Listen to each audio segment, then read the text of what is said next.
여러분 안녕하세요. 오늘 영상은 2022년에 시행된 고2 6월 학평에 제시된 문학을 함께 보도록 하겠습니다.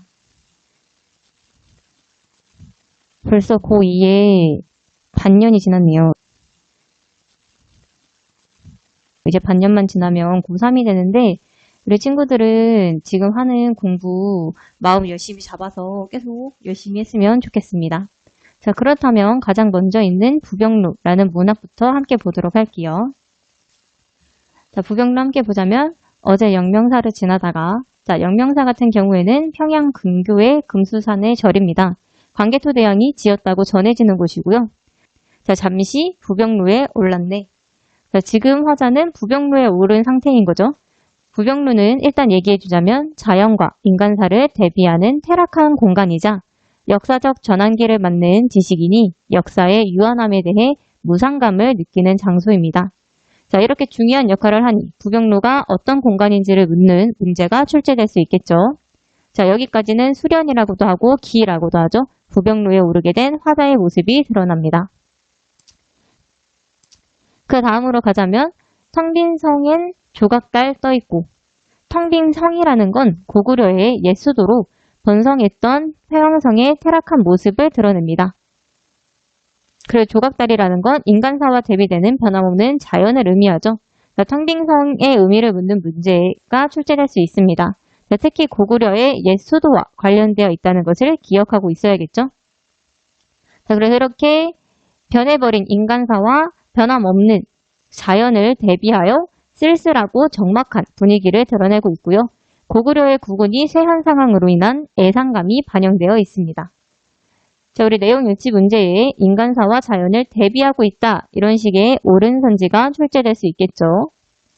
그 다음 가면 천년의 구름 아래 바위는 늙었네. 자, 지금 세월의 흐름을 시각적 이미지로 보여주고 인간사의 무상감을 부각하는 부분입니다. 이 부분이 문제로 자주 출제되니 여러분들은 잘 알아두면 좋을 것 같아요. 그래서 여기는 함년이라고도 하고 승이라고도 합니다. 부병루에서 바라본 성, 특히 텅 빈 성으로 고구려의 옛 수도 평양성의 퇴락한 모습이죠. 그 성의 모습입니다. 기린마는 떠나간 뒤 돌아오지 않으니. 자, 기린마라는 게 뭐냐면 고구려 동명왕이 타고 하늘로 올라갔다고 전해지는 상상의 말이에요. 고구려 시조인 동명왕과 관련되어 있는, 근데 이 기린마가 떠나간 뒤 돌아오지 않는다는 건 역사가 단절되었다는 뜻으로 역사도 유한성이 있다라는 뜻입니다. 자, 부병루에서 유한성을 가지는 것을 묻는 문제가 출제될 수 있습니다. 지금 인간과 역사의 유한성에 대해서 드러내고 있다는 거 여러분들이 기억하고 있어야겠죠. 천손은 지금 어느 곳에서 논이는가? 자, 천손이라는 것은 고구려 시조인 동명왕을 가리키고요. 기린마랑 천손은 둘 다 동명왕과 관련되어 있는 시어라는 거 여러분들이 기억하고 넘어가면 될 것 같습니다. 자, 이 부분은 영웅의 출현으로 나라가 다시 번성하기를 바라는 우국지정의 마음이 드러난다고 할 수 있고요. 해당 부분에서 사용할 수 있는 사자성어를 묻는 문제가 출제될 수 있습니다. 자, 우국지정이라는 사자성어 알아두고 있어야겠죠. 여기까지는 경련이라고도 하고요. 전 부분입니다. 지금 고구려의 시조 동명왕을 떠올리고 있죠. 그 다음 보면은 돌다리에 기대어 길게 휘파람 부노라. 지금 인간사에 대한 무상감을 표현하는 행위가 휘파람을 부는 거고요. 화자가 느끼는 정서와 가장 유사한 것을 고르라는 문제가 출제될 수 있죠. 화자는 지금 무상감을 느끼고 있음을 여러분들이 기억하고 있어야 됩니다. 그리고 산은 오늘도 푸르고 강은 절로 흐르네. 자, 푸르다, 흐른다 라는 것은 시각적 심상이죠. 자, 허망한 인간사와 대비되는 변함없는 자연의 모습이 드러나고요. 인간사와 대비되는 자연물이 사용된다는 식의 옳은 선지가 출제될 가능성이 있겠죠. 자, 마지막 부분은 미련으로 결 부분입니다. 자연의 영원한 풍경을 드러내는 부분이죠. 자, 그렇다면 우리 그 다음 시 산중작곡으로 넘어가 보도록 할게요. 산중작곡 같이 보도록 할게요. 제1수부터 보자면 와룡산 날인 아래 박무당을 새로 여니. 자, 박무당이라는 게 뭐냐면 조그만 연못이라는 뜻이에요. 자, 근데 이 조그만 연못을 새로 여니 티끌없는 거울에 산영이 잠겼구나. 자, 티끌없는 거울이라는 것은 그러면 반무당, 즉 조그마한 연못을 비유하고 있음을 알 수 있고요. 깨끗한 반무당의 속성을 드러내고 있는 거죠. 지금 티끌없는 거울의 원관념을 묻는 문제가 출제될 수 있습니다. 자, 이 내에 경영하는 뜻은 그를 보려 하노라. 여러분들 여기서 좀 조심해야 되는 게 여기서 그가 사람, 인물을 지시하는 그가 아님을 여러분들이 알고 있어야 되는 거죠. 여기서 그는 산영이 연못에 비치는 모습을 지시하는 것으로 그는 속세에 있는 임금을 의미한다는 식의 틀린 선지가 출제될 수 있습니다. 그래서 내가 이거를 경영하는 뜻은 산영이 연못에 비치는 모습을 보려 한다. 지금 자연에 묻혀 살아가고자 하는 화자의 모습이 드러나고 있는 거죠. 자, 제14수로 가면은 도원, 우리 도원은 많이 나오는 시어고 여러분들이 알아두면 좋은 시어예요. 무릉도원을 얘기하고요. 흔히 이상향을 의미하기도 하죠. 도원이 있다 하여도 얘 듣고 못 봤더니 자, 도원이 있다고 옛날에 들었는데 아직 보진 못했어요. 화자는. 홍하이 만동하니 이 진짓 거기로다. 자, 거기는 바로 도원을 얘기하겠죠. 이는 화자가 있는 곳이에요. 지금 화자가 있는 곳이 도원 같다. 나 옛날에 도원 있다는 거 듣고 못 봤는데 지금 여기가 도원인가 보다 라고 얘기하고 있는 부분이니까 지금 자연에서의 만족감이 드러나는 부분이라고 할 수 있겠죠. 지금 화자가 느끼는 정서를 묻는 문제가 출제될 수 있습니다. 화자는 만족감을 느끼고 있음을 기억하고 있어야겠죠. 이 몸이 또 어떠하뇨? 자, 뭐뭐 하뇨라는 의문형 어미 사용되었으니까 지금 자문하고 있고요. 무릉이 닌가 하노라 라는 건 본인이 묻고 본인이 답했으니까 자문자답의 형식이 드러나는 거죠. 지금 자문자답을 통해서 자연을 즐기는 삶에 만족하며 자긍심을 드러내고 있습니다. 삼중작곡의 특징을 묻는 문제에 자문자답을 활용하고 있다는 게 출제될 가능성이 있으니 여러분들은 자문자답을 통해 화자의 자긍심을 드러낸다까지 기억하고 있으면 될 것 같습니다. 제20수로 가자면 내 빈천을 보내려 한들 이 빈천 니게 가며 자, 내 빈천이니까 지금 화자는 빈천한 삶을 살고 있음을 알 수 있는 거죠. 빈천은 가난하고 천함이란 뜻이고 내가 빈천을 보내려고 해도 이 빈천은 가지 않죠. 또한 남의 북이 오라고 한들 저 북이 내게 오랴. 남의 북이 나한테 오라고 해도 저 북이는 나한테 오지 않아요. 북이를 오라고 해도 북이는 오지 않는다는 의미를 강조하는 서리법이고요. 보내지도 청하지도 마로. 그래서 이제 빈천을 가게 하지도 북이한테 오라고 하지도 않고 내 분대로 하리라 라는 거죠. 자신의 분수대로 살고자 하는 안분지족의 마음이 드러나고 있습니다. 제34수로 갈게요. 다만 한간, 초옥의 세간도 많기도 많구나. 자, 초옥이라는 공간은 화자가 빈천한 생활을 하는 공간이에요. 초옥이 어떤 공간인지 여러분들이 알아두고 있으면 좋겠죠? 자, 그럼 세간 대체 뭐가 많은지 한번 봅시다. 화자 안 그래도 빈천한데 세간이 많을 수 있나요? 자, 나하고 책하고 벼루 붓은 무슨 일인고? 자, 책, 벼루 붓이 화자가 가지고 있는 세간이에요. 그럼 여기서 세간도 많기도 많구나는 물질적인 세간을 얘기하는 게 아니라 약간 정신적인 세간을 얘기한다고 볼 수 있겠죠. 그래서 이 초옥, 이 세간 가지고 아니 즐기고 어찌하리? 그래서 나 이 초옥에 이 세간 가지고 어떻게 안 즐기겠어?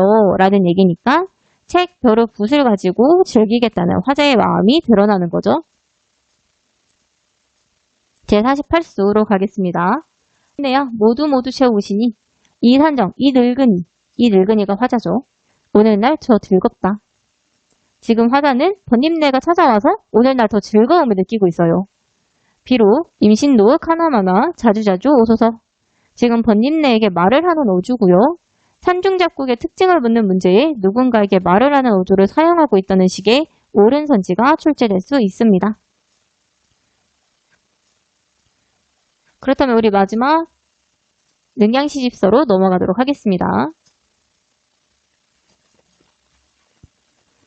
능양시집서 함께 보자면 능양시집서는 일단 갈래가 수필이에요, 여러분. 우리 앞에서 봤던 부병루랑 산중작곡은 모두 시인데 능양시집서 혼자 갈래가 다르다는 거 알아두고 있으면 도움이 되겠죠.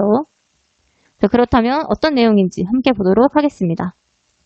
자, 달관한 사람에게는 괴이한 것이 없으나 속인들에게는 의심스러운 것이 많다.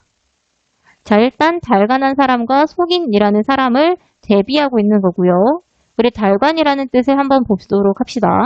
사소한 사물이나 일에 얽매이지 않고 세속을 벗어난 활달한 식견이나 인생감에 이른 또는 그 식견이나 인생감을 뜻하는 게 달관이고요. 우리 속인이라는 건 뭐냐면 일반의 평범한 사람, 학문이 없거나 풍류를 알지 못하고 고상한 맛이 없는 속된 사람을 의미합니다. 그래서 지금 달관한 사람과 속인을 대비하고 있음을 여러분들이 알아두면 되고요. 부경루와 공통점을 묻는 문제에 대비의 성격이 드러난다는 식의 옳은 선지가 출제될 수 있겠죠. 자, 이른바 본 것이 적으면 괴이하게 여기는 것이 많다는 것이다.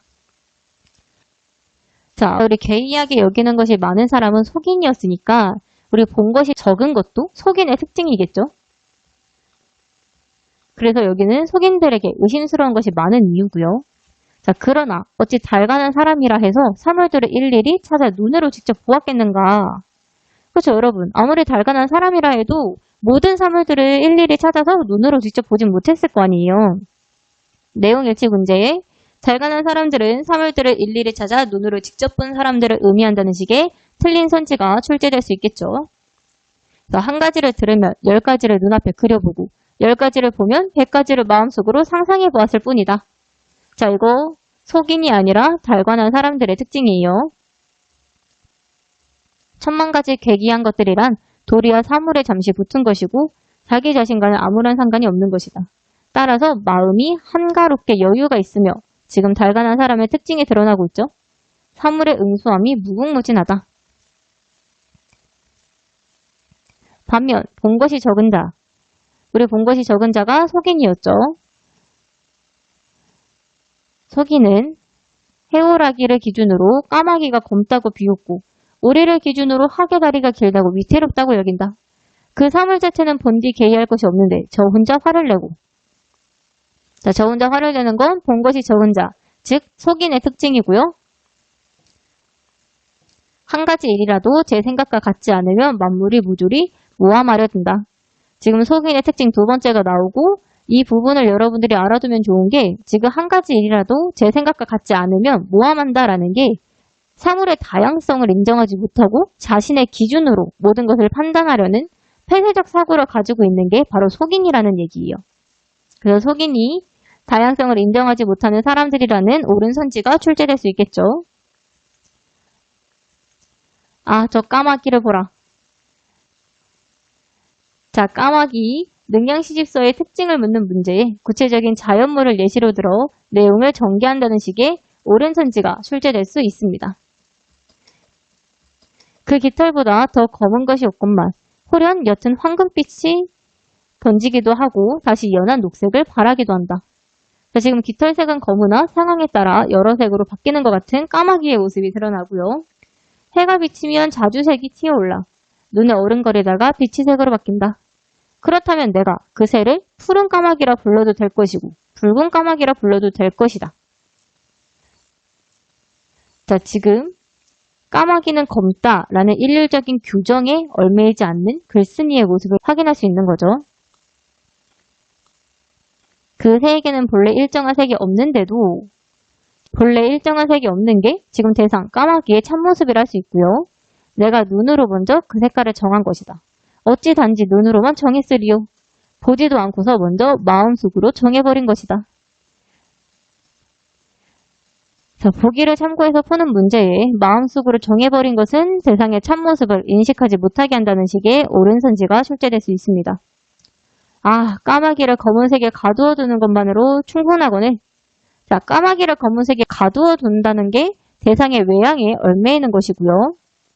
지금 다시 까마귀를 기준으로 이 세상의 모든 색을 가두어 두려는구나. 자, 이 부분에 드러나는 논리적 오류가 무엇인지 묻는 문제가 출제될 수 있습니다. 지금 제한된 정보나 대표성이 결여된 사례를 근거로 세상을 일반화하고 있는 논리적 오류가 드러난다는 거 여러분들이 알고 있으면 도움이 되겠죠. 자, 까마귀가 과연 검기는 하지만 앞서 말한 푸른색과 붉은색이 까마귀의 검은색 중에 들어있는 빛인 줄 누가 또 알겠는가? 자, 여러분들 여기서 조심해야 되는 게 지금 글쓴이가 까마귀는 검지 않다라고 생각하는 게 아니에요. 까마귀는 검긴 한데 근데 붉은색도 드러날 수 있고 뭐 푸른색이 드러날 수도 있다 이런 얘기예요. 검은색을 일러 어둡다고 하는 것. 자, 이것은 기존의 관습적 태도죠. 이 태도는 비단 까마귀만 알지 못하는 것이 아니라 검은색이 무엇인지조차도 모르는 것이다. 왜냐하면 물은 검기 때문에 사물을 비출 수가 있고 오칠도 검기 때문에 능히 거울이 될 수 있기 때문이다. 지금 물과 오칠의 검은색이 사물을 비출 수 있다는 속성을 가지고 있음을 드러내고 있는 부분이고요. 내용 2의 문제에 글쓴이는 물과 오칠이 검기 때문에 거울이 될 수 있다고 생각한다는 식의 옳은 선지가 출제될 수 있겠죠. 자, 중략 이후로 볼게요. 이제 마지막에 글쓴이가 이 글을 쓴 의도가 드러납니다. 세상에는 달간한 사람이 적고 속인들만 많으니 내가 입을 다물고 말하지 않는 것이 좋을 것이다. 그럼에도 쉬지 않고 말을 하게 되는 것은 무슨 까닭인가? 지금 의문형 진수를 활용하여 어리석은 속인들을 깨우치려는 글쓴이의 의도를 드러내고 있고요. 하지만 이 의도가 직접적으로 드러나진 않죠. 여러분들이 조심해야 되는 게 글쓴이의 의도가 직접적으로 드러난다, 의도를 직접적으로 밝히고 있다 라는 구절이 나오면 그건 적절하지 않은 선지로 봐야 합니다. 연암노인이 연산각에서 쓰노라 라고 하면서 마무리가 되고 있습니다. 자, 그렇다면 우리는 부병루와 산중잡곡, 능양시집서에 관한 문제 3개 정도만 풀어보고 다음 문학으로 넘어가도록 할게요.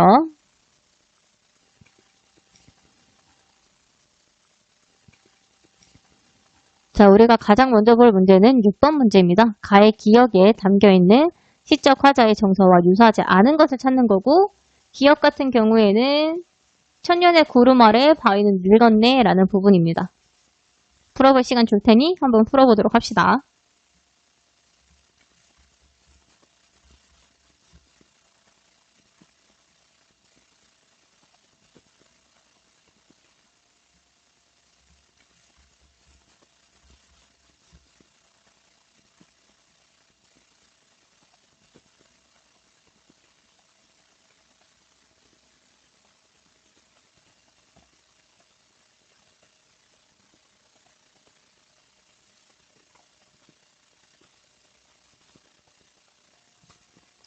자, 여러분 6번 같이 보도록 하겠습니다. 자, 6번에 일단 기억에 담겨있는 시적 화자의 정서는 무상감이죠. 자, 무상감이 드러나지 않는 것은 바로 3번입니다. 자, 3번은 화자의 변함없는 지조는 드러나지만 무상감은 드러나지 않고요.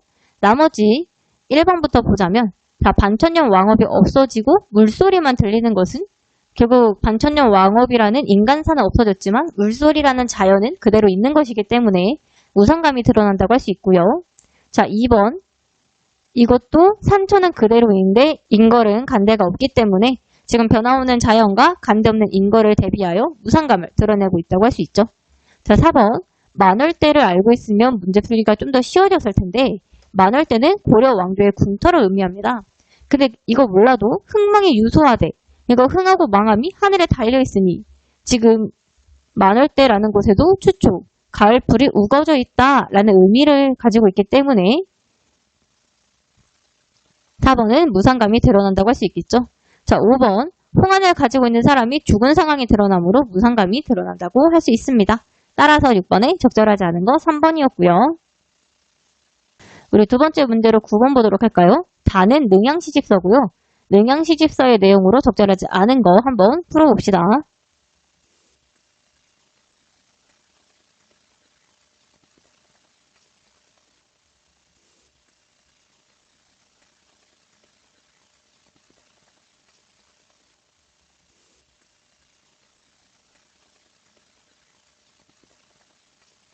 자, 여러분 9번 같이 보도록 할게요. 일단 적절하지 않은 것은 2번이죠. 우리 달가는 사람은 사물들을 일일이 찾아 눈으로 직접 본 사람들이 아니라 한 가지를 들으면 10가지를 눈앞에 그려보고 10가지를 보면 100가지를 마음속으로 상상해 보았을 뿐이라고 제시되어 있으므로 2번이 적절하지 않고요.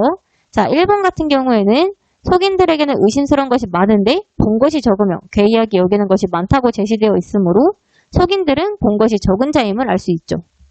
3번 물은 검기 때문에 사물을 비출 수가 있고 오칠도 검기 때문에 능히 거울이 될 수 있기 때문을 통해서 화자는 물과 오칠이 검기 때문에 사물을 비추는 거울이 될 수 있다고 생각하고 있음을 알 수 있고요.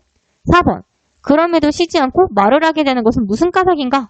라는 부분을 통해 우리 의문형 진술을 확인할 수 있고, 이를 통해 글쓴이가 말을 하는 이유는 어리석은 속인들을 깨우치기 위함이라는 의도를 파악할 수 있죠. 5번.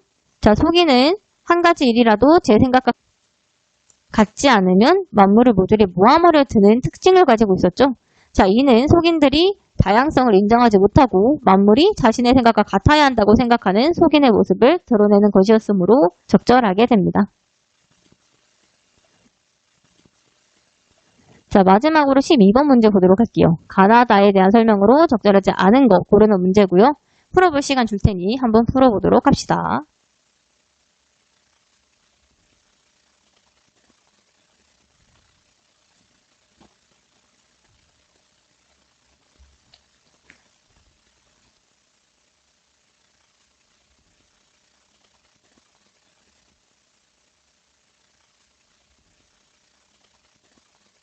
자, 여러분 12번 같이 보도록 할게요. 자, 일단 적절하지 않은 것은 4번으로 다 글쓴이의 정서가 직접적으로 드러나지 않는 것은 맞으나 우리 가 또한 화자의 정서를 추측할 수 있는 것이지, 화자가 직접적으로 나 무상하다, 나 애상하다, 나 슬프다 라는 감정을 직접 드러내고 있진 않죠. 따라서 4번이 적절하지 않게 되고요.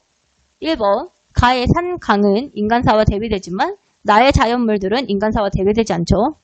2번 가의 무상감과 애상감을 느끼는 화자가 드러나지만 나에는 자연에서 사는 삶에 대해 만족하고 자긍심을 가지고 있는 화자의 모습이 드러나죠. 3번 다의 속에는 대상의 외양에 얽매여서 까마귀를 검다고만 생각하는 사람들이지만 나의 본인내는 대상의 외양에 얽매는 사람들이 아니죠. 5번 가와 다에는 이상향을 의미하는 단어가 사용되지 않았지만 나에는 이상향을 의미하는 도원이라는 단어를 찾을 수 있으므로 적절하게 됩니다. 자, 그렇다면 고전소설 진성운전으로 넘어가도록 하겠습니다.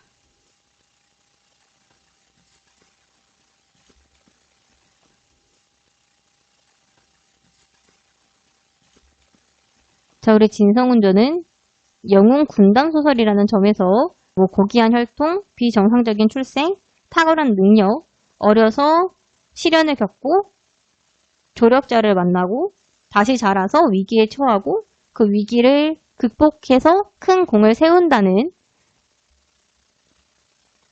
영웅소설의 일대기를 여러분들이 알아두고 있으면 도움이 되겠죠? 자, 그렇다면 우리 진성운전에는 어떤 일대기가 드러나는지 살펴보도록 하겠습니다. 자, 앞부분 줄거리 먼저 보자면 명나라 진성우는 순경, 호원, 항록을 만나 연을 맺고 문무의 재주를 익힙니다. 자, 적군이 침략하여 천자가 동간으로 피란하자 지금 국가의 위기가 드러나고요. 성우는 적을 무찌르고 천자를 구하여 대원수가 됩니다. 주인공이 공을 세웠죠.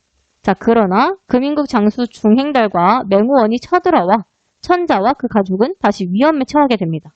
지금 국가의 제위기고요. 일반적인 영웅소설의 일대기와 비교하는 문제는 출제될 가능성이 꽤 있습니다. 그렇다면 다음으로 넘어가자면, 자, 원수가 아까 왜 대원수가 된 진성운이고요. 원수가 생각하기를 중행달은 천하의 명장이라 조용히 잡지 못할 것이니 다른 술법으로 잡으리라 라고 생각하죠.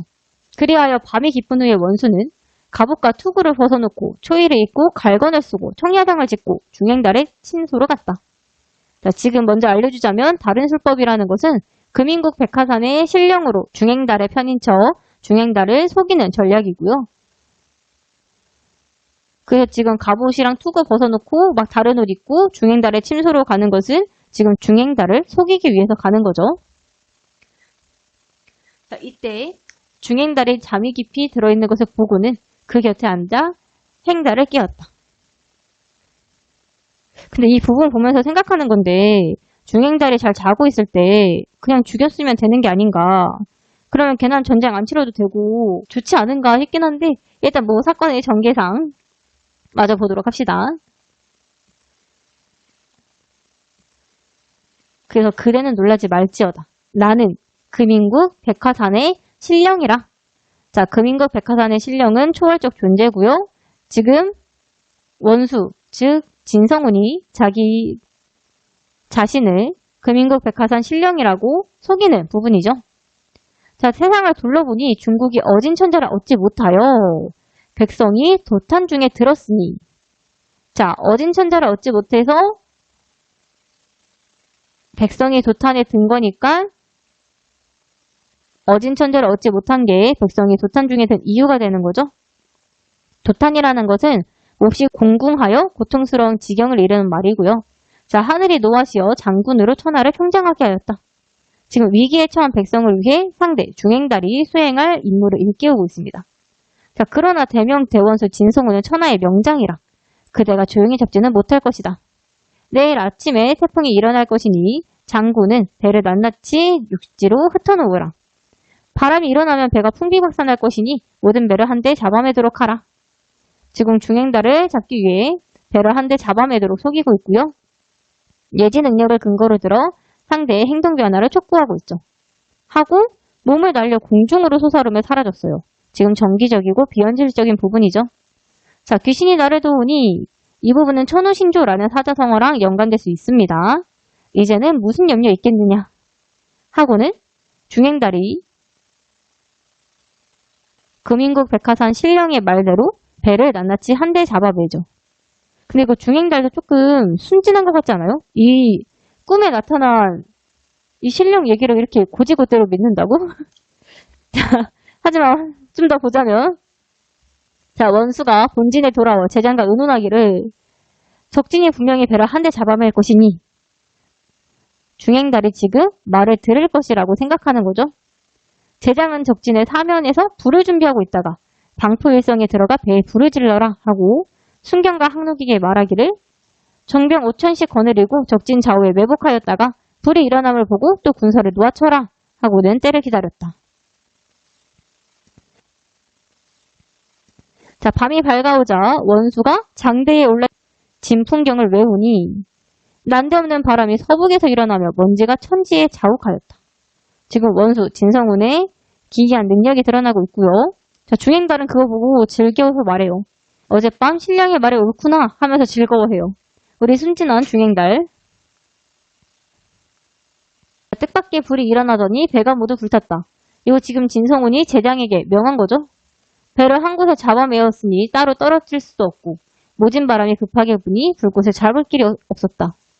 지금 금인국 백화산 신령의 말을 들어서 배가 불타게 된 중행달의 상황이 드러납니다.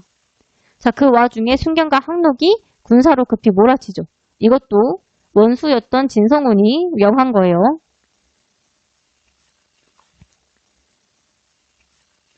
자, 이렇게 뜻하지 못한 화.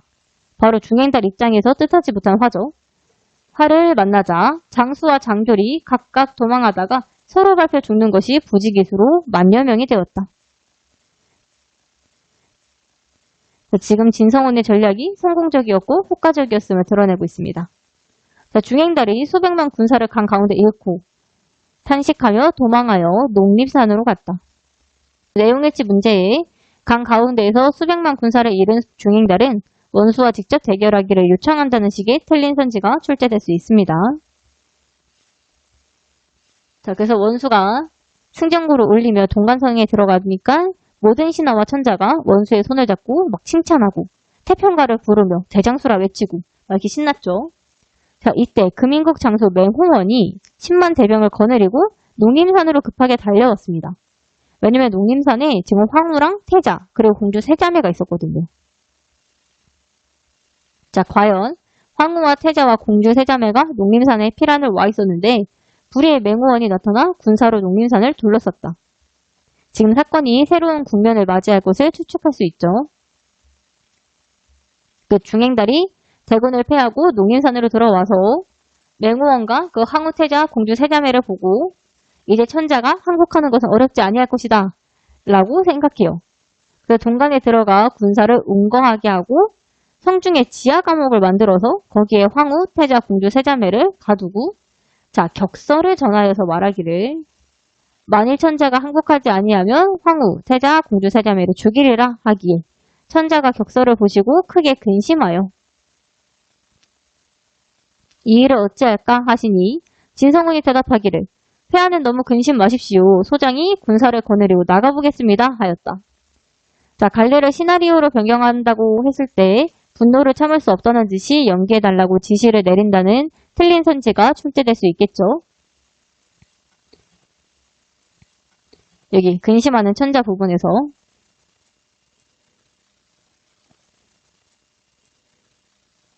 또한 내용일치 문제에 인지를 구하라는 천자의 명에 따라 진성운이 군사를 거느리고 농림산으로 향하게 된다는 틀린 선지가 출제될 수 있습니다. 자, 그래서 다 같이 농림산으로 갔어요. 근데 중행달은 성문을 굳게 닫고 있죠. 그래서 성운이 순경에게 그대가 적정하되 만일 적이 성문을 열고 나오면 내가 군사를 거느리고 싸우다가 달아날 것이니. 자, 싸우다가 달아나는 게 지금 전략이에요.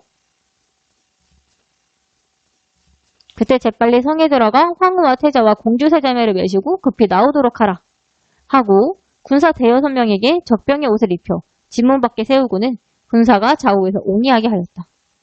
지금 이렇게 군사 좌우에 옹이하게 하고 옷을 입혀서 진문 밖에 세운 것은 황후와 태자 그리고 공주세자매가 이미 구출된 척 하기 위해서고요. 현실적 차원에서 기지를 발휘하는 진성운의 모습이 드러나고 있는 거죠. 그 성운이 외치기를 적장은 나의 재주를 모르느냐 아느냐. 어젯밤에 내가 이미 너희 진중에 들어가서 황후와 태자와 공주 세자매를 모셔다가 진문 밖에 계시게끔 하였다. 지금 자신의 재주를 과시하고 있죠. 네가 이제는 성중에 천년을 있어도 쓸데없을 것이니 급히 나와 승부를 결단하자.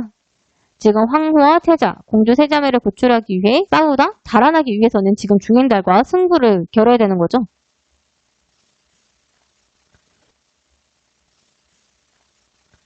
그 중행달이 그 말을 듣고 진짜 보니까 금인의 옷을 입은 사람 대여섯 명이 그 진중에서 군사들의 옹의를 받고 있어요. 자, 이 부분이 아까 여기 위에 이거죠. 대여섯 명에게 적병의 옷을 입혀 이거. 여기 부분이 지금 이렇게 된 거예요. 이에 중행달이 탄식하며 진성운의 재주는 과연 귀신 같구나. 어느 사이에 들어와 데리고 갔는가. 중행달 정말 순진하죠. 이것도 믿어요. 자, 이러고 마침내 군사를 재촉하여 성문을 열고 접전합니다. 자, 성운이 군사를 몰아 크게 싸우다가 급히 도망가니. 자, 이거 진성운의 전략이에요, 여러분. 얘 겁먹어서 도망간 거 아니에요. 그 중행달은 그거 모르고 승승장구해서 쫓아오면서 말하기를 계속 접전하였으면 진성운의 머리를 베었을 것이다 하며 계속 뒤쫓게 됩니다. 자, 이때 순경과 항록과 호원이 성에 넘어가 보니 지하 감옥에 황후, 태자, 공주 세자매가 갇혀 있어서 그들을 구출하고요. 순경과 호원은 중행달을 쫓아 군사를 재촉하죠. 이때 성운이 도망치기를 멈추고 군사를 몰아 중행달의 군사를 앞뒤로 둘러싸니 천하명장인들 이에서 어찌 벗어나겠는가? 지금 서술자 개입이 드러나는 부분이죠. 그 중에 순경과 호원이 장창 단검으로 적진 중에 들어가 좌우를 치고 죽이니 중행달이 스스로 벗어날 길이 없을 줄 알고는 칼을 빼어 자결하고 맹호원은 남은 군주와 함께 항복하였다. 지금 천자를 위협하던 인물들의 패배가 드러나고요. 원수, 즉 진성운과 그 주변의 영웅들의 승리가 드러나는 거죠.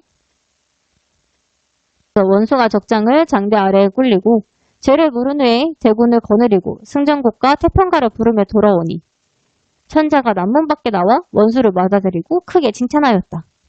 자, 마지막으로 진성운이 큰 공을 세우게 되면서 진성운전이 마무리되었습니다. 자, 그렇다면 우리 진성운전에 출제될 수 있는 문제 유형 3가지 정도 보고 다음 노참성과 예반이라는 소설로 넘어가도록 할게요. 자, 일단 5번과 6번 문제 보도록 하겠습니다. 풀어볼 시간 줄 테니 한번 풀어보도록 해요.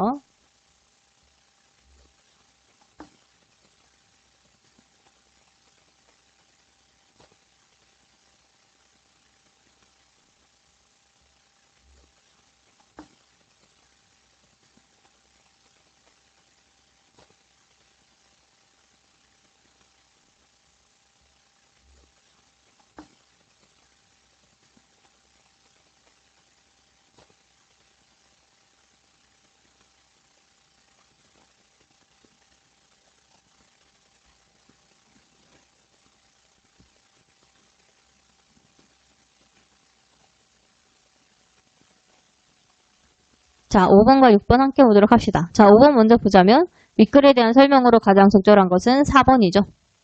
천하 명장인들 이에서 어찌 벗어나겠는가 라는 서술자 개입을 통해 벗어나기 어려운 상황에 처한 중행달의 상황을 드러내고 있으므로 적절하게 되고요. 1번 우리 시간적 배경을 묘사한 부분은 찾아볼 수가 없고 2번 꿈과 현실을 교차하는 부분도 찾아볼 수가 없죠. 왜냐면 진성훈이 그 신령인 척하고 간 것은 중행달 꿈속에 들어간 게 아니라 중행달을 깨워서 진행한 것이기 때문에 꿈과 현실이 교차된다고 볼 수 없고요. 자, 3번 초월적 존재인 금인국 백화산의 신령은 드러나지만 초월적 공간은 드러나지 않고요.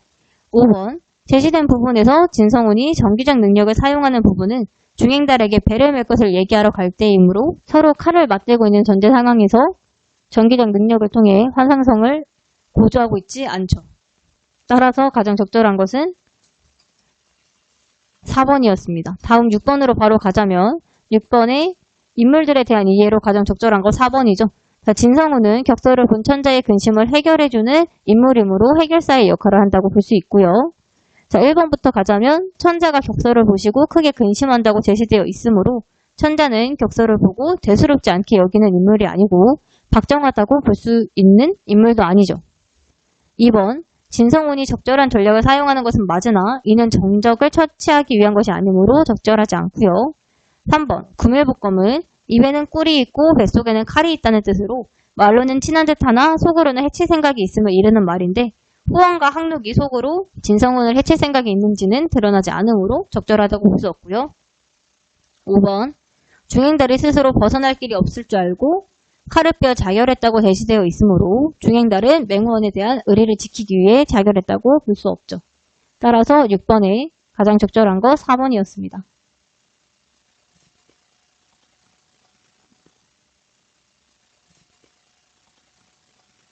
문제 보기 전에 일단 A가 뭔지 알려줄게요. A는 천하 명장인들 위에서 어찌 벗어나겠는가 이 부분이고 자, A에 사용된 서술 방식이 드러나지 않는 것 한번 골라봅시다.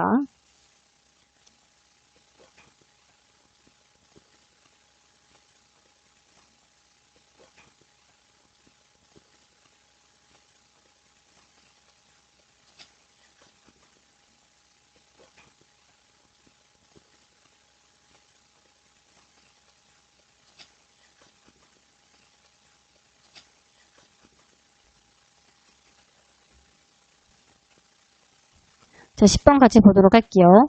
자, 우리 A에는 서술자 개입, 즉 편집자적 논평이 활용되었다고 볼 수 있는데 우리 2번에는 이러한 방식을 확인할 수가 없기 때문에 2번이 적절하지 않게 되고요. 1번 같은 경우에는 가련하다 라는 부분에서 서술자 개입을 3번 같은 경우에는 세상에 불쌍한들 위에서 더할 소냐 라는 부분에서 서술자 개입을 4번은 사람이야 일러 무엇하랴 라는 부분에서 서술자 개입을 5번은 산중에 있는 경계 어찌 다 기록하리 라는 부분에서 서술자 개입을 확인할 수 있습니다. 자, 그렇다면 우리 그 다음 현대소설 노찬성과 에반으로 넘어가 보도록 할게요.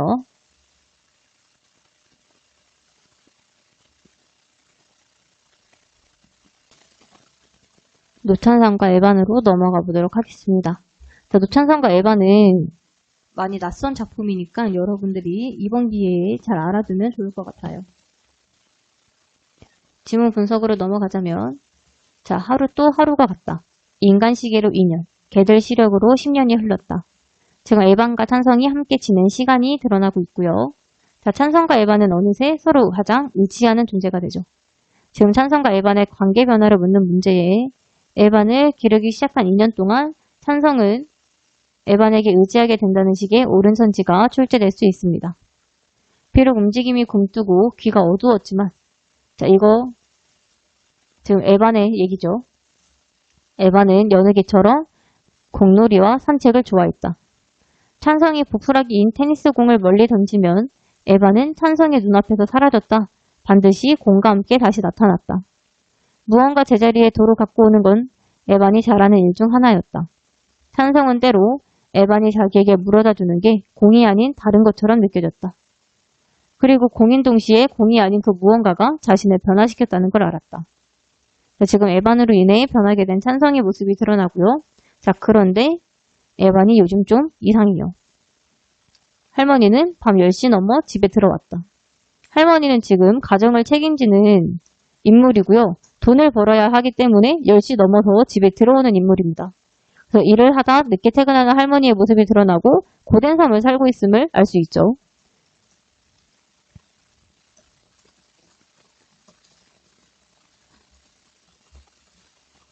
자, 한 손에 검은 비닐봉지를 들고서였다. 전자레인지에 돌려먹어.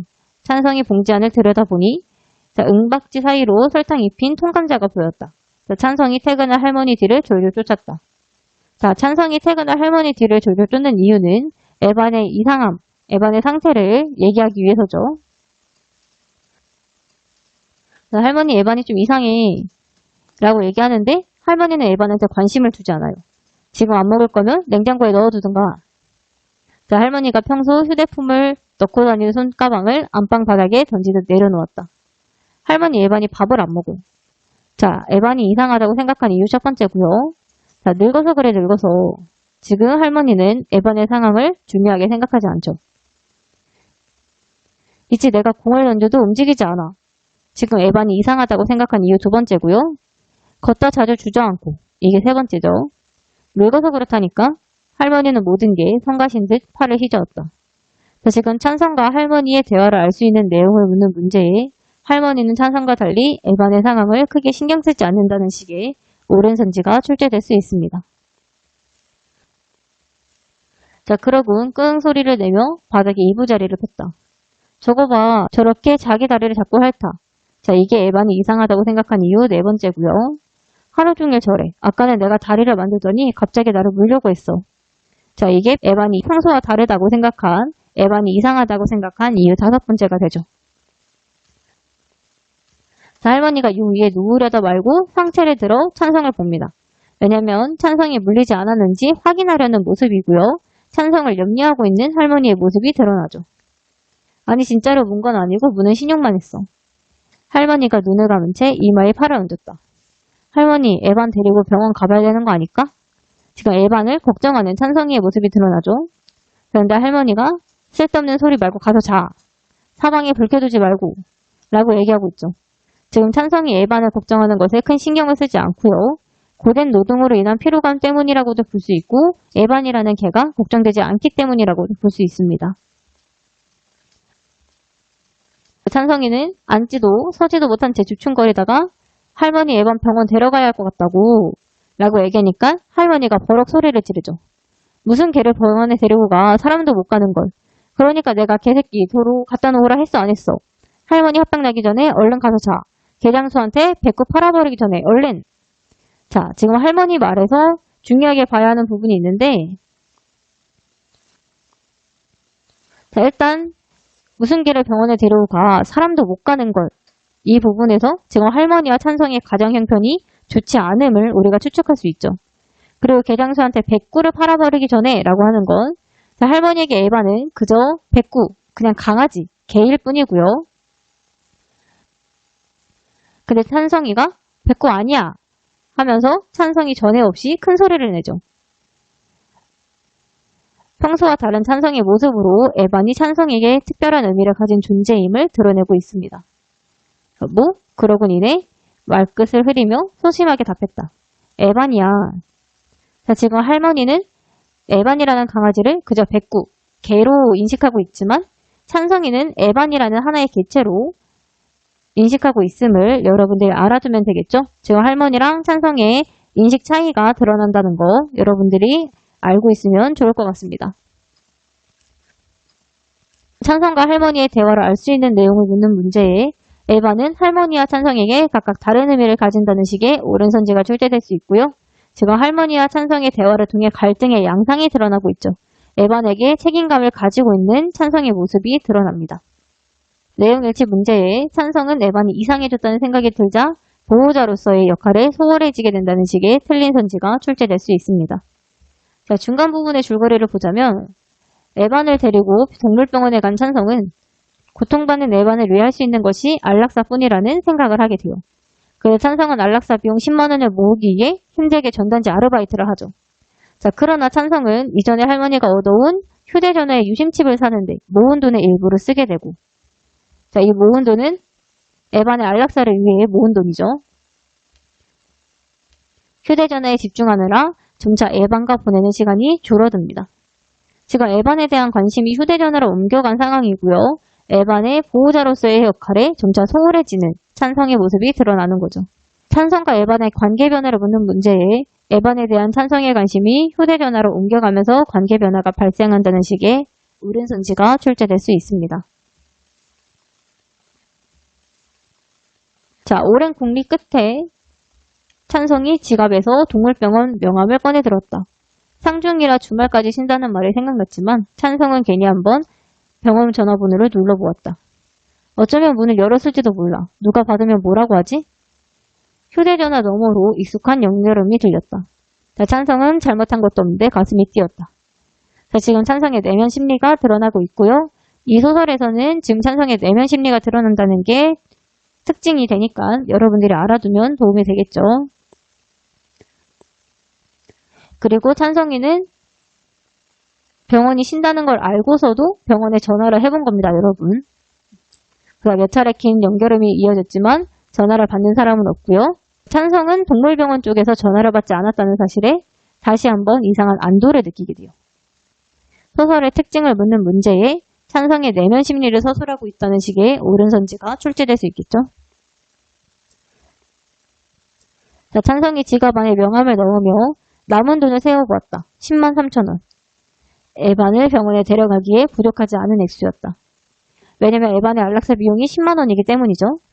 자, 오늘만 지나면 그러면 꼭 다짐하며 일어서는데, 자, 다짐은 에반을 안락사하려는 다짐이고요. 에반을 동물병원에 데려가겠다는 다짐이죠.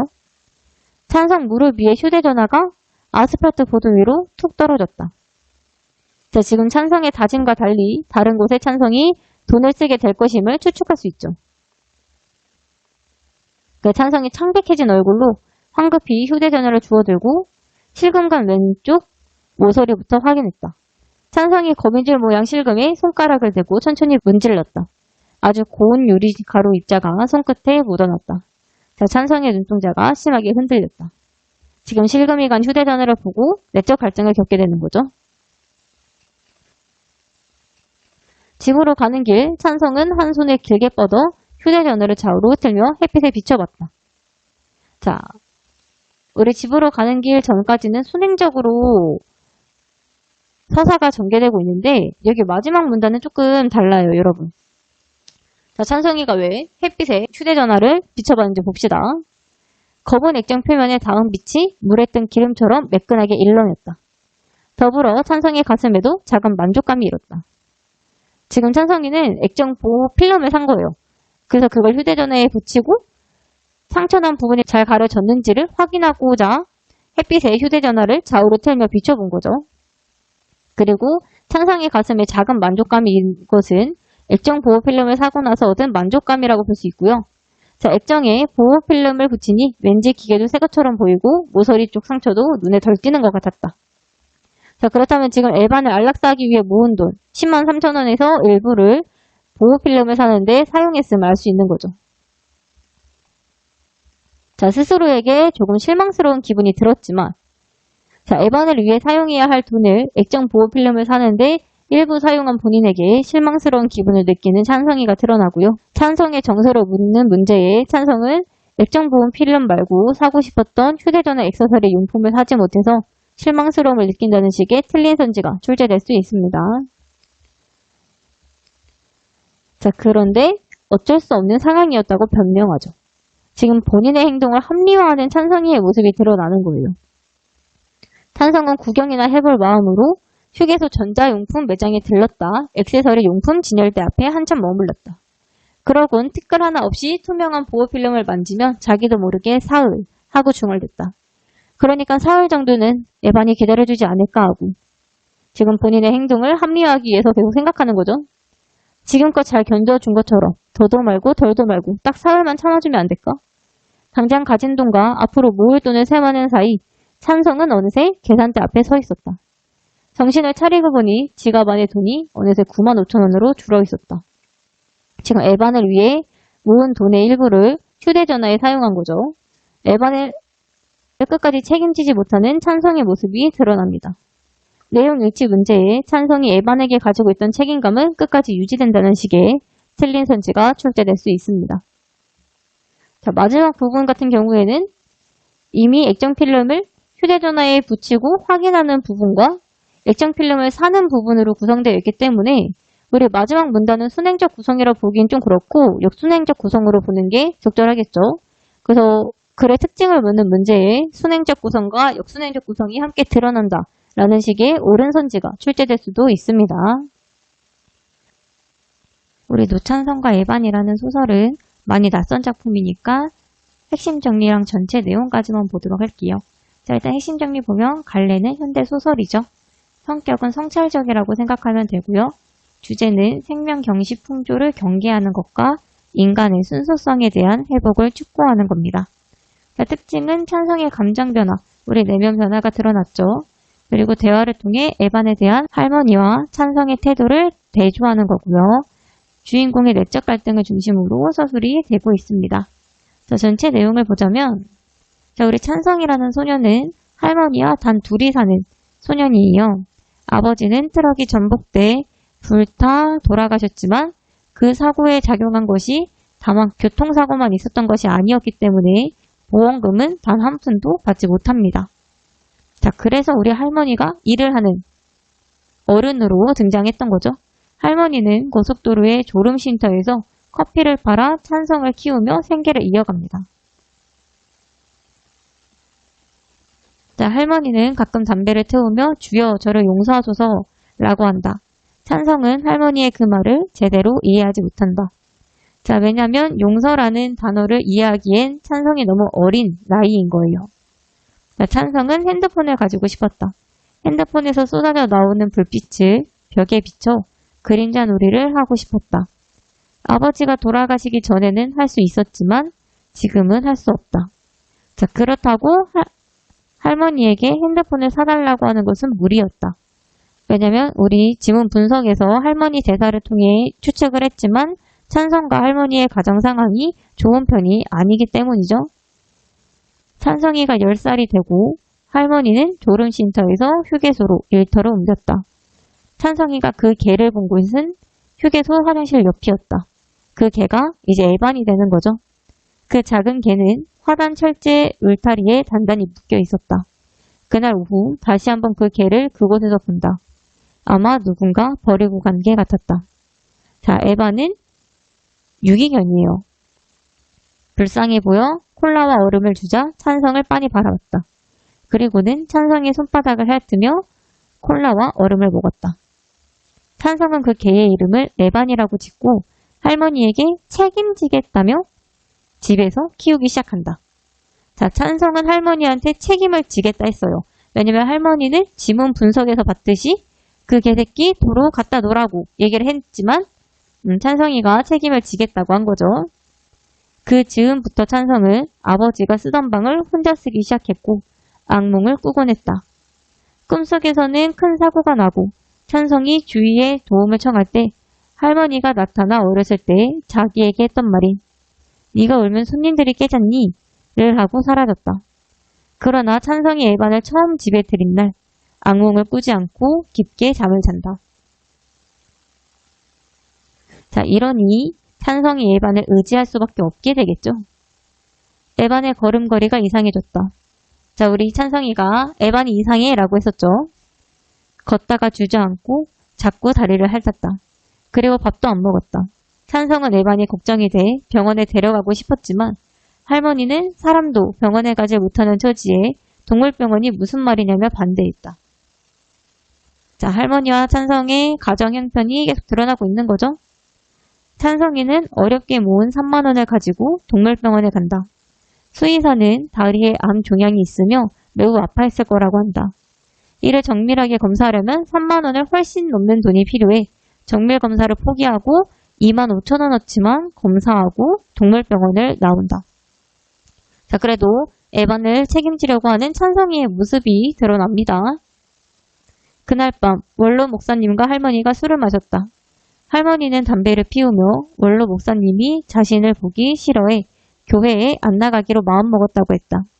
그리고 휴게소 소장님이 폰을 교체하면서 쓰던 핸드폰을 찬성이에게 주라고 했다며 할머니가 핸드폰을 찬성이에게 건네준다. 자, 여기서 원로 목사님이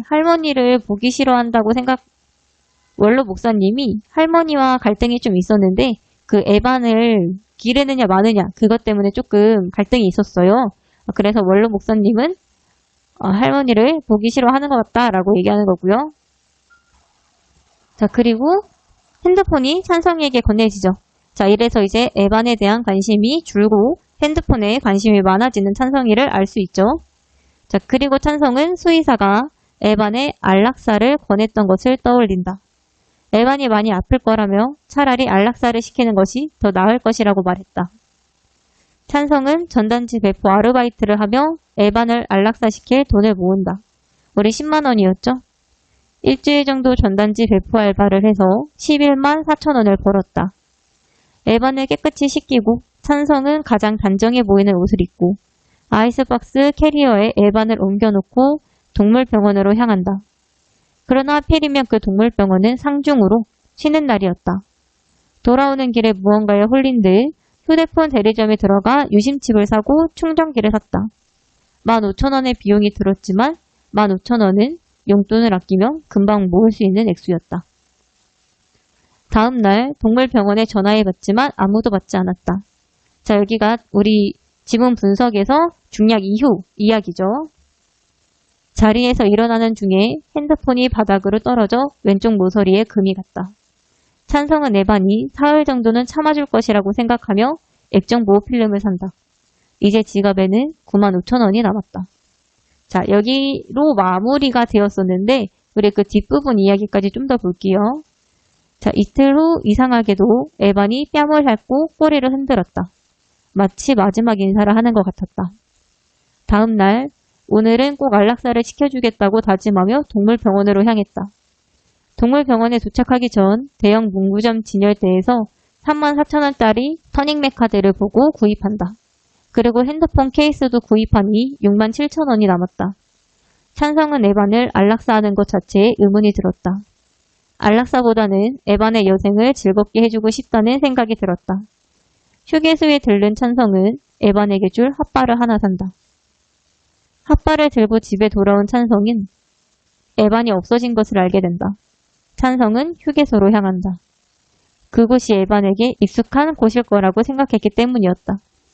휴게소로 향하던 중 주유소 앞 쓰레기통 앞에 눈에 익은 자루가 하나 보였다. 자루 아래가 불룩했고 입구는 노끈으로 단단히 묶여 있었다. 자루 아래로 피가 스며나왔다. 그 앞에서 어떤 형이 이렇게 얘기한다. 아이 진짜라니까? 그 개가 일부러 뛰어드는 것 같았다니까? 차가 지나가기를 기다렸다는 듯이. 찬성은 그곳을 외면하며 지나간다. 찬성의 오른손에는 휴대폰이 꽉 쥐어져 있었고 머릿속에는 난데없이 용서라는 말이 떠올랐다. 자, 그래서 에반은 자기 스스로 목숨을 끊은 거지만 어떻게 보면 에반을 죽인 것은 이 주변 상황이라고도 볼 수 있는 거죠. 점점 에반에게 관심이 없어지는 보호자로서의 역할을 소홀히 하는 찬성과 점점 아픔을 느끼는 몸과 그리고 찬성의 가장 형편 그런 것들이 에반을 죽음으로 몬 것은 아닌가 하는 거에 대해서 문제가 나올 수도 있으니 여러분들은 줄거리까지 함께 알아두고 있으면 더욱 도움이 될 것 같습니다. 그리고 원래 할머니가 용서하소서라고 했던 말을 이해하지 못했던 찬성이가 머릿속에 난데없이 용서라는 단어를 떠올리면서 이제 찬성이는 에반으로 인해 용서라는 단어와 책임이라는 단어를 알게 되었음을 우리가 추측할 수 있는 거죠. 자, 그렇다면 노찬성과 에반에 관련된 문제 3개 정도만 보고 다음 가시나무와 거울로 넘어가도록 하겠습니다. 자, 우리가 일단 볼 문제는 4번 문제입니다. 윗글의 내용을 잘못 이해한 학생을 고르는 문제고요. 풀어볼 시간 줄 테니 풀어보도록 합시다.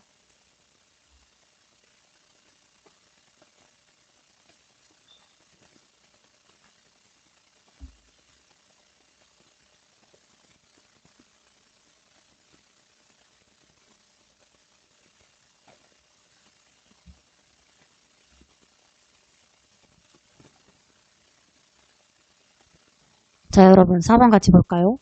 자, 잘못 이해한 학생은 바로 5번이죠. 끝내 고통스럽게 죽은 에반을 보며 책임에 대한 의미를 생각해 볼 수 있었어. 자, 우리 책임에 대한 의미를 생각해 볼 수는 있지만 우리 에반의 죽는 모습은 윗글에 제시되어 있지 않으므로 윗글의 내용을 잘못 이해했다고 할 수 있고요. 자, 나머지 적절한 이유를 보자면 자, 1번 할머니는 밤 10시 넘어 집에 들어오는 인물로 돈을 벌기 위해 일을 하는 인물이죠. 따라서 할머니는 생계를 이어나가기 위해 일을 하는 어른에 해당한다고 할 수 있고요. 2번 할머니는 에반이 이상하다는 찬성이의 말에 큰 관심을 보이지 않으므로 에반에게 큰 관심이 없는 인물이라고 할 수 있습니다. 자, 3번 할머니의 대사 중 무슨 개를 병원으로 데리고 가 사람도 못 가는 걸 이라는 대사를 통해서 할머니와 찬성이의 가정 형편이 좋지 않음을 추측할 수 있고요. 4번 찬성이는 할머니에게 백구가 아니라 에반이라고 대답하는데 이는 에반을 하나의 개체로 인정하고 있기 때문에 백구라는 전체가 아니라 에반이라는 개체의 이름을 얘기한 것이라고 볼 수 있으므로 적절하게 됩니다. 그 다음에 볼 문제는 5번인데 일단 가 먼저 보여줄게요. 가는 여기요. 그러니까 내가 개새끼 도로 갖다 놓으라 했어 안 했어 라는 부분이고요. 가에 드러나는 현실의 상황으로 가장 적절한 거 한번 풀어보도록 합시다.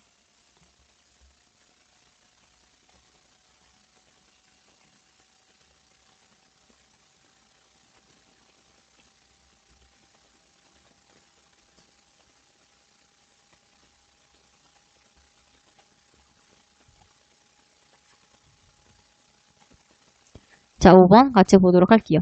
자, 가에 드러나는 현실의 상황으로 가장 적절한 것은 4번이라고 할 수 있죠.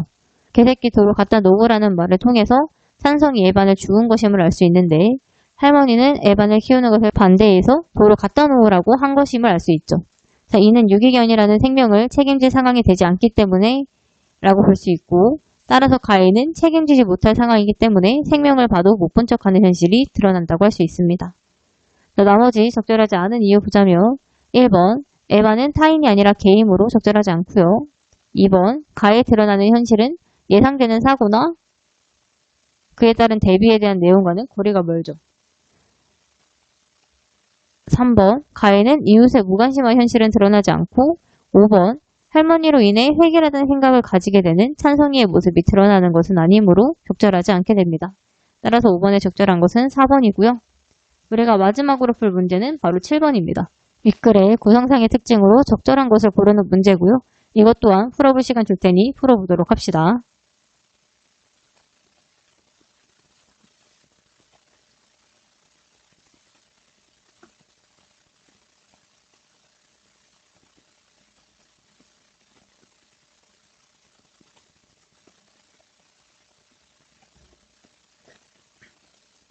자, 여러분 7번 같이 보도록 할게요. 자, 7번의 구성상 특징으로 적절한 것은 2번이라고 할 수 있습니다. 할머니와 찬성이의 대화를 통해 대상, 바로 에반이죠. 에반에 대한 입장 차이가 드러나고 있으므로 적절하죠. 자, 할머니는 에반에게 크게 관심이 없으나 찬성은 에반을 의지하고 관심을 가지고 있다는 입장 차이가 드러나죠. 자, 나머지 적절하지 않은 이유 보자면 자, 1번 의식의 흐름은 드러나지 않고요. 3번 마지막 문단을 제외하고는 시간의 흐름이 드러나지만 사건의 전모가 드러나는 것은 아니죠. 4번 액자식 구성은 드러나지 않고 마지막 문단은 찬성이 액정 보호 필름을 사서 휴대전화에 붙이고 만족하는 장면과 액정 보호 필름을 사는 장면으로 구성되어 있으므로 역순행적 구성을 취한다고 할 수 있으나 해악성을 고조시키는 것은 아니므로 적절하지 않게 됩니다. 따라서 구성상 특징으로 가장 적절한 거 2번이라고 할 수 있습니다. 자, 그럼 우리는 가시나무와 거울로 넘어가도록 할게요. 자, 우선 먼저 들어가도록 하겠습니다. 자, 일단 거울은 이상 시인의 작품이고 띄어쓰기가 되어 있지 않다는 점이 큰 특징이죠. 그래서 지금 보면은 띄어쓰기가 되어 있지 않습니다. 이런 데 보면. 그래서 일단 지문 분석부터 들어가자면 거울 속에는 소리가 없소. 저렇게까지 조용한 세상은 참 없을 것이오. 자, 지금 화자는 거울 밖에 있는데 거울 속에는 소리가 없다라고 드러내면서 현재 화자가 있는 공간과 이질감, 괴리감을 드러내고 있는 거죠. 또한 거울은 미리 얘기를 해주자면 연결과 단절의 이중적 의미를 가지며 자의식의 세계이자 내면 성찰의 계기가 됩니다. 자, 1년은 현실과 거리감이 있는 거울 속 세계에 대한 설명이고요. 2연으로 넘어가자면 거울 속에도 내게 귀가 있소. 자, 여기서 현실적 자아와 내면적 자아를 구별하는 게 참 중요합니다, 여러분. 자, 첫 번째, 거울 속에 있는 나는 내면적 자아, 본질적 자아로 귀는 있으나 말을 알아듣지 못하는 존재고요. 그리고 내 말을 알아듣지 못하는 딱한 귀. 자, 여기서 나는 현실적 자아를 의미합니다. 내면적 자아와 현실적 자아를 구별하라는 문제가 출제될 수 있으니 여러분들은 내면적 자아와 현실적 자아를 구별해서 잘 알아놔야겠죠. 그리고 현실적 자아의 말을 알아듣지 못하는 딱한 귀가 있다는 것은 현실적 자아와 내면적 자아가 지금 분열되었다, 단절되었다라고 할 수 있고요. 자아 분열된 화제의 모습이 드러난다고 할 수 있습니다. 그 이어는 소통이 단절된 두 자아의 모습이 드러나고요. 3년으로 가면은 자, 거울 속에 나는 왼손잡이요. 자, 거울 속에 나는 내면적 자아죠. 자, 내 악수를 받을 줄 모르는 여기서 내는 현실적 자아고요. 악수는 두 자아의 화해입니다.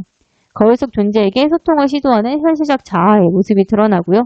시어의 의미를 묻는 문제에 악수는 내면적 자아와 현실적 자아의 화해를 의미하는 식의 오른손지가 출제될 수 있습니다. 자, 근데 악수를 받을 줄 모른다라고 했으니까 지금 화해가 불가능한 상황이자 자아 간의 단절이 이뤄진 상황임을 알 수 있는 거죠. 두 자아의 화해 실패 및 단절의 심화가 드러납니다. 사연으로 가자면 거울 때문에 나는 거울 속의 나를 만져보지를 못하는 고려만은 자, 일단 여기에 나는 현실적 자아고 거울 속의 나는 내면적 자아죠. 그럼 일단 거울 때문에 나는 현실적 자아는 내면적 자아를 만져보지 못한다라고 했으니까 여기서 거울은 단절의 역할을 하는 거고요. 자, 하지만 거울이 아니었던데 현실적 자아가 어찌 내면적 자아를 만나보기만이라도 했겠소. 그렇다면 지금 여기서 거울은 연결의 역할을 하고 있는 거죠. 따라서 거울이라는 소재는 단절과 연결의 이중적 역할을 한다는 거 여러분들이 알아두면 좋겠죠. 그래서 여기는 이중적 역할을 하는 거울의 모습이 드러나고요. 그 다음으로 가자면 자, 현실적 자아 나는 지금 거울을 안 가졌소만은 거울 속에는 늘 거울 속에 내면적 자아가 있소. 이거 역설적 표현이죠. 지금 내가 거울을 가지지 않았는데 거울 속에는 늘 내가 있다고 했으니까. 자, 거울의 표현상의 특징을 묻는 문제에 역설적인 표현이 사용되고 있다는 식의 오른손지가 그리고 역설적 표현이 사용되지 않은 다른 시를 찾으라는 문제가 출제될 수 있습니다. 자, 잘은 모르지만 외로된 사업에 골몰할기요. 자, 외로된 사업이라는 것은 현실적 자아와 내면적 자아의 화해가 어려움을 드러내는 거고요. 자아 분열의 심화가 드러납니다. 자, 마지막 문단으로 가자면 자, 거울 속에 나는 내면적 자아죠. 내면적 자아는 참 나와는 반대요만은 자, 여기서 나는 현실적 자아고요. 또 꽤 닮았소. 자, 거울에 비치면 반대로 표현되니까 현상적으로는 반대지만 본질적으로는 닮았다는 역설적 표현이고요. 자, 나는 거울 속의 나를 근심하고 진찰할 수 없으니 퍽 섭섭하오. 자, 여기서의 앞에 나는 현실적 자아고요. 거울 속의 나는 내면적 자아죠. 그 현실적 자아가 내면적 자아를 근심하고 진찰한다는 것은 자아 이해를 위한 노력인데 이런 노력을 할 수 없으니 퍽 섭섭하오 라고 안타까움을 드러내고 있는 거고요. 내면적 자아의 모습을 인식하고 싶지만 그렇게 하지 못하는 안타까움과 자아 분열에 대한 안타까움이 드러난다고 할 수 있습니다. 자, 화제의 심리를 적절한 것을 찾으라는 문제가 출제될 수 있고요. 여기는 분열된 자아와 안타까움에 대한 내용이 드러나는 부분입니다. 자, 거울이라는 시는 아까 앞에서 얘기했지만 띄어쓰기를 하지 않은 것이 큰 특징이고요. 띄어쓰기를 하지 않은 것은 실험적 기법이라는 걸로 표현될 수도 있고 낯설게하기 기법이라고도 표현될 수 있는데 우리 낯설게하기 기법은 문제로 한번 풀어보도록 할게요. 자, 그렇다면 그 다음 시 가시나무로 넘어가도록 하겠습니다. 자, 가시나무 또한 여러분들에게 낯선 작품일 수 있으니 여러분들이 꼼꼼하게 지금 봐두면 도움이 되겠죠. 가시나무로 넘어가자면 자, 누가 내 속에 가시나무를 심어놓았다. 자, 가시나무는 화자에게 고통을 주는 존재입니다. 그 위를 말벌이 날아다닌다. 자, 말벌은 가시나무와 함께 화자를 고통스럽게 하는 존재로 말벌의 의미로 묻는 문제에 화자의 고통을 심화하는 존재라는 식의 옳은 선지가 출제될 수 있습니다. 자, 몸 어딘가 쏘인 듯 아프다. 자, 쏘인 듯 아프게 고통받는 화자의 내면 풍경을 드러내고 있는 거고요. 자, 생이 벌겋게 부어오른다. 지금 벌겋게라는 색채를 사용하여서 시각적 이미지를 드러내고 있고요. 잉잉거린다 라는 것은 청각적 이미지죠. 시의 특징을 묻는 문제에 감각적 이미지를 활용하고 있다는 식의 옳은 선지가 출제될 수 있습니다. 자, 이건 지독한 노역이다. 나는 놀라서 멈칫거린다.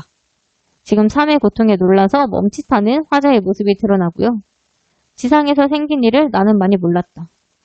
모르다니 이젠 가시밭길이 끔찍해졌다. 자, 가시밭길이라는 것은 화자의 순탄하지 않았던 삶의 과정을 얘기합니다. 이 길 지나가면 다시는 안 돌아오리라. 돌아가지 않으리라. 지금 다짐하는 거죠. 고통에서 벗어나려는 화자의 다짐과 행위가 드러납니다.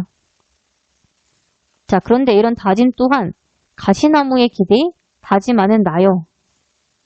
자, 나 고통스럽지 않은 삶을 살고 싶었는데 그래서 고통에서 벗어나고자 생각했는데 그 다짐조차도 가시나무의 길에서 하고 있으므로 역설적 상황이라고 볼 수 있고요. 자, 나요. 에서 뭐뭐여는 혹격조사죠. 지금 혹격조사를 활용하여 화자가 고통에서 벗어나기 어려움을 드러내고 있습니다. 또한 시의 특징을 묻는 문제에 영상적 어조로 화자가 쉽게 고통에서 벗어나기 어려움을 보여준다는 식의 옳은 선지가 출제될 수 있겠죠. 자, 이게 오늘 나의 희망이니. 가시나무는 얼마나 많은 가시를 감추고 있어서 가시나무. 자, 나는 또 얼마나 많은 나를 감추고 있어서 나인가. 지금 가시나무랑 내가 대응되고 있죠. 여기서는 가시나무랑 내가, 여기서는 가시와 내가. 그리고 유사한 통사구조를 반복하고 있으니까 대구법 사용되어서 운율을 형성하고 있고요. 고통이 존재의 본질임을 인식한 화자의 모습이 드러나고 있습니다. 왜냐면 가시가 고통이었으니까요. 가시나무도. 시의 특징을 묻는 문제에 가시와 화자를 대응하여 표현하고 있다는 식의 옳은 선지가 출제될 수 있습니다. 자, 가시나무는 가시가 있고 나에게는 가시나무가 있다. 유사한 문장 구조를 반복하는 대구법을 활용해서 운율을 형성하고 있고요. 고통과 함께하는 삶을 수용한 화자의 모습이 드러납니다. 자, 그렇다면 거울과 가시나무에 관련된 문제 3개 정도 풀어보고 2022년 시행된 고2 6월 학력평가 문학 영상은 마무리하도록 하겠습니다. 우선 볼 문제는 12번입니다. 풀어볼 시간 줄 테니 한번 풀어보도록 합시다.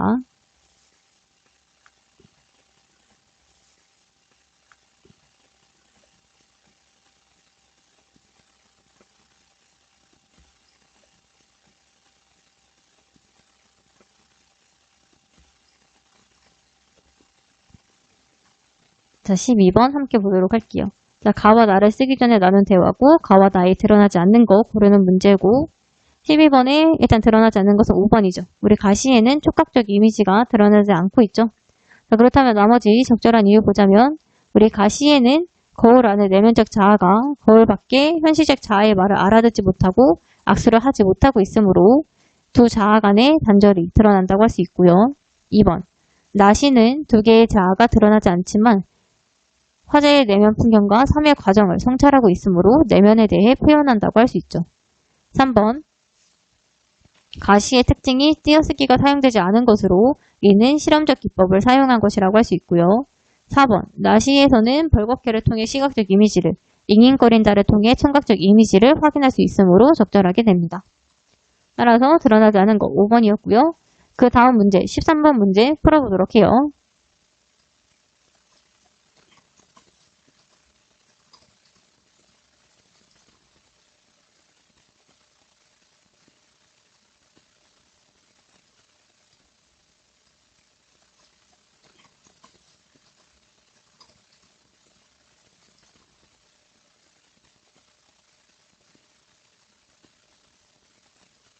자, 13번 문제 같이 보도록 하겠습니다. 가와 나시의 공통적으로 드러나는 특징만을 바르게 짝지은 것이고요. 일단 기억 먼저 가도록 하겠습니다. 우리 명령형 문장은 가와 나 둘 다 드러나지 않으므로 적절하지 않게 되고요. 니에는 가는 뭐뭐소 오 라는 종결어미를 사용하고 있으므로 격식체의 하오체를 확인할 수 있고 나는 뭐뭐다 뭐뭐가의 종결어미를 사용하고 있으므로 격식체의 헤라체와 하계체를 확인할 수 있죠. 따라서 격식의 종결어미를 사용하고 있다고 할 수 있고요. 디귿 가는 폭섭섭하고를 통해 나의 감정을 직접적으로 드러내고 있고 나는 놀라서 멈칫거린다, 끔찍해졌다 에서 나의 감정을 직접적으로 드러내고 있으므로 적절하게 되죠. 리을 긍정에서 원경으로 시선 확대하는 것은 가와 나 둘 다 사용되지 않았으므로 가나 시에 공통적으로 드러나는 특징은 니은과 디귿 바로 3번이라고 할 수 있죠. 마지막으로 볼 문제는 15번인데 문제를 다 보여주고 싶은데 한 번에 보여지지 않으니까 일단 끊어서 보여줄게요. 그리고 보기 1을 참고할 때 가와 보기 2의 공통점으로 적절한 거 고르는 거고 가 같은 경우에는 거울이라는 시입니다. 보기 1과 보기 2 한번 보시고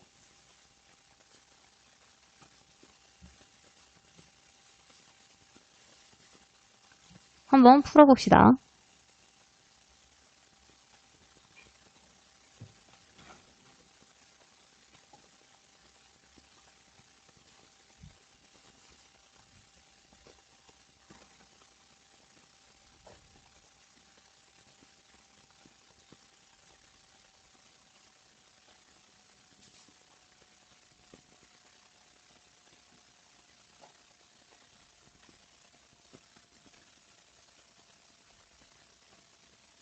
자, 여러분 15번 같이 보도록 하겠습니다. 자, 일단 문제가 공통점 찾는 거였으니까 공통점은 3번이라고 할 수 있죠. 우리 일상적인 맥락을 배경으로 하여 특정 대상을 두드러지게 만들어 주의를 환기하는 기법이 바로 낯설게 하기죠. 자, 보기는 연의 구성이나 행의 길이가 바뀌는 경우나 구두점의 사용 양상에 변화를 주는 경우가 사용되었으므로 낯설게 하기가 사용되었다고 할 수 있고 가는 띄어쓰기를 적용하지 않은 낯설게 하기가 사용되었다고 할 수 있습니다. 자, 나머지 적절하지 않은 이유 보고 가자면 자 1번 가는 현실적 자아와 내면적 자아가 화해하지 못했기 때문에 화제의 절망적인 상황이 드러난다고 할 수 있으나 보기에는 절망적 상황이 드러나지 않고 조깅을 하는 화제의 내면이 드러나고 있죠. 2번 보이지 않는 희망에 절망하는 화제의 모습은 가와 보기 둘 다 드러나지 않고요. 4번 가와 보기 둘 다 일정한 흐름으로 끈을 잃는 것이 사용되지 않았죠. 5번 특정 행위, 조깅을 하는 시간적 배경은 보기에만 제시되어 있으므로 적절하지 않게 됩니다. 자, 우리 가시나무는 한 문제만 더 풀어보도록 할게요. 14번 문제 한번 풀어볼 시간 줄 테니 풀어보도록 합시다.